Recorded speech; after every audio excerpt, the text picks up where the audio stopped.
Hello, everyone, and welcome back to The Explainer. Today, we are taking a seriously fascinating journey through the sensory translation arc of computers. We're going to efficiently unpack exactly how this invisible, silent world of digital data just magically transforms into the physical reality we can see, touch, and hear every single day. Let's get right into it. So, how does a computer actually talk to you? I mean, deep down inside that casing, it's just crunching raw machine code. It's a relentless stream of ones and zeros, literally just electrical impulses that mean absolutely nothing to the human eye or ear. For a computer to actually communicate its processed data to us, it needs a translator. It absolutely relies on hardware to bridge that massive gap between cold digital logic and human experience. Okay, let's dive into this. The technical term for this critical translation layer is an output device. Basically, their entire purpose, their sole job, is taking processed binary and converting it into our reality. Whether it's text, graphics, physical objects, or sound, without this hardware bridge, all the processing power in the world is just completely locked away from us.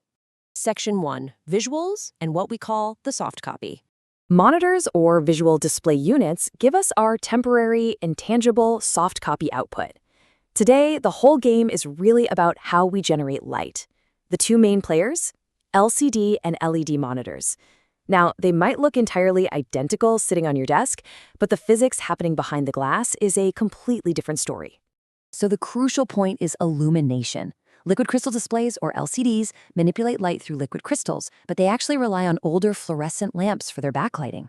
LED technology, on the other hand, swaps out those bulky lamps for modern light-emitting diodes.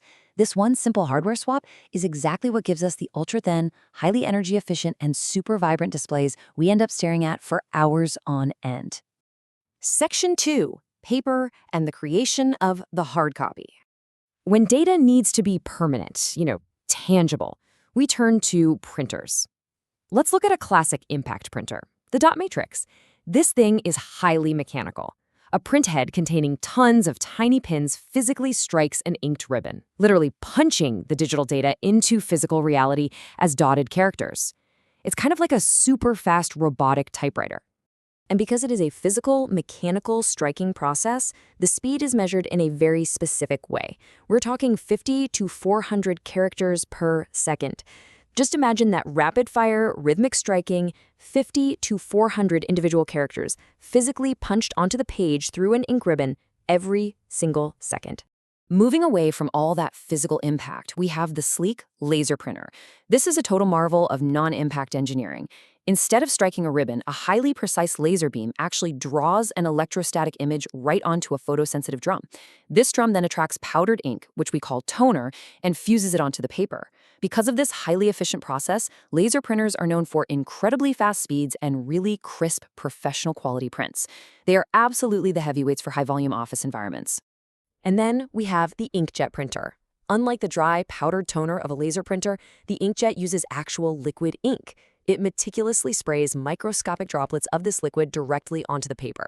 This spraying method gives the inkjet its real superpower, versatility. It has the amazing ability to produce stunning, high-resolution prints. It's really the perfect everyday printer for rich, colorful graphics and your photographs. And this brilliantly illustrates how these machines stack up. Let's lock this hierarchy in.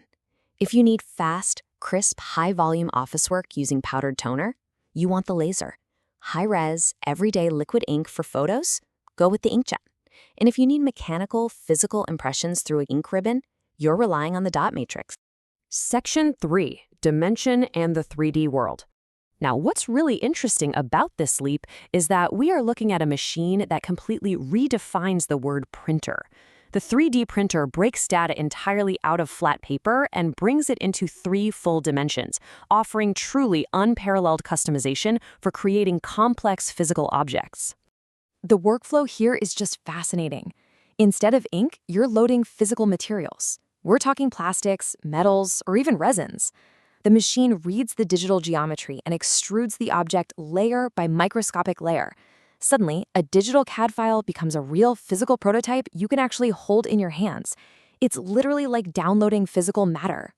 Section 4. Audio and hearing the data.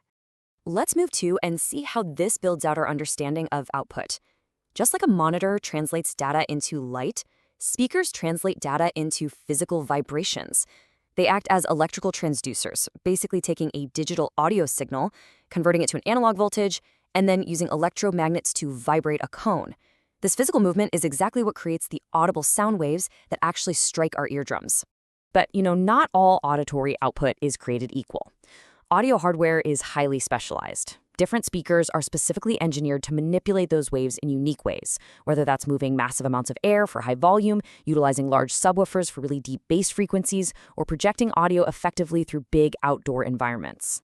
From the manipulated light of our monitors, to the mechanical strikes of older printers, right through to the microscopic layers of 3D resin and the sonic vibrations of speakers, output devices are the ultimate translators of our digital age. As this hardware continues to evolve, the line between binary code and our physical reality is just disappearing.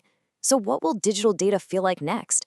Keep learning, keep asking questions, and I'll catch you in the next explainer.